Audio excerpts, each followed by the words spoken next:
Ayan, sorry to everyone, alam niyo ba, kinukulit tayo ng mga bata dito sa church dahil gusto nila magkaroon ng solo vlog nila, no, na kids edition. Aside dun sa kids challenge natin, na ginawa natin sa mall, na may 3 bata tayong kasama. So ngayon, tinipon ko tong mga batang to at naghanda ako ng mga questions para sa kanila, nasasagutin nila.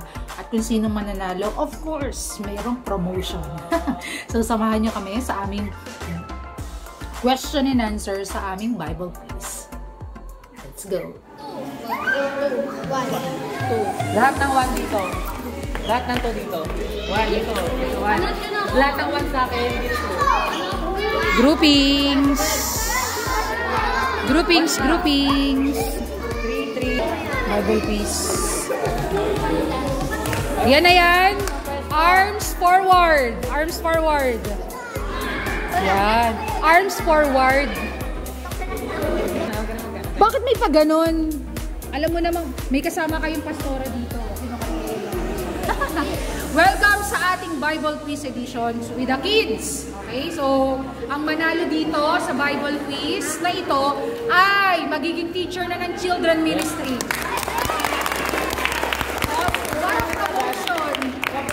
Ganun lang kasimple. Ang panalo dito ay magiging teacher na sa children ministry. Di ba, Teacher Joss? Yes!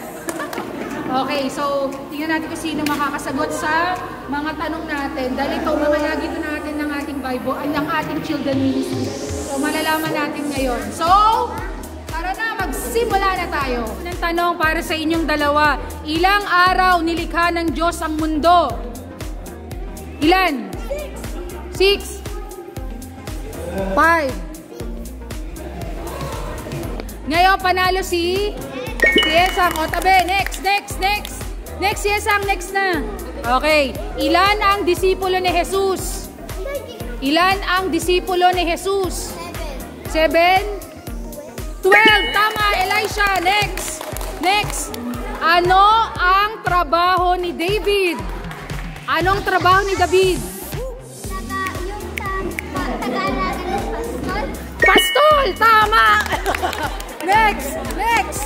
Ano ang pangalan ng higanteng pinatay ni David? Ano ang pangalan ng higanteng pinatay ni David? Ano? Gulayon? Ha? Goliath! Tama! Next! Saan galing ang lakas ni Samson? Sa buhok. Tama. Next. Saan gawa ang inilagay na korona kay Jesus? Saan gawa ang inilagay na korona kay Jesus? Sa ginto? Tali. Hindi. Uy, walang turo. Saan gawa ang koronang nilagay kay Jesus? Kahoy. Uy, bawal yan. Uy, huwag na ganyan. Bakal. Last chance to ha. Saan gawa ang koronang inilagay kay Jesus? Baka daw pwede may clue pastor. Sa tinik. Tama. Okay, very good. Ito, so 6 na lang ang natira. 6 na lang itong natira na ito. Tingnan natin. Sa round 2. Round 2. Question. Ilan ang anak ni Jacob? Ilan? 5. Oh, mali. Ang unang nakasagot ay si Elisha. Next. Okay. Ito. Hiningi ng Diyos na ialay kay Abraham. Anak niya na si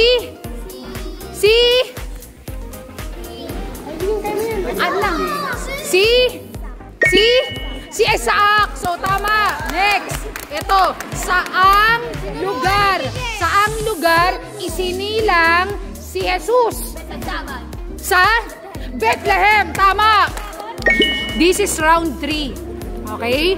Round 3, dito magkakaalaman kung sino ang mananalo. Okay? Ano ang trabaho ni Jesus? Ano ang trabaho ni Jesus?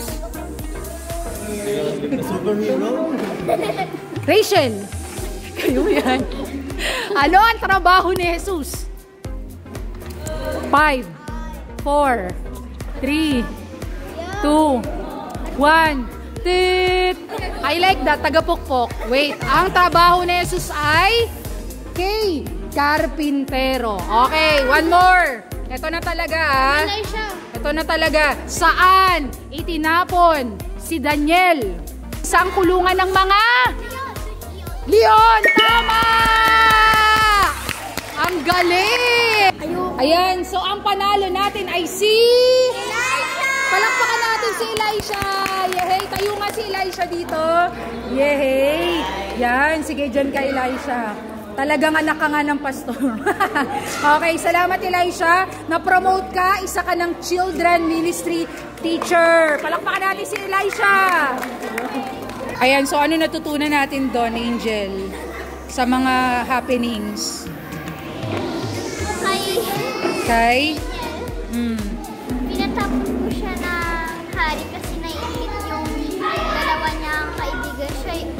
Yung dalawa niyang kaibigan ang gumawa ng idea para makulong si kaya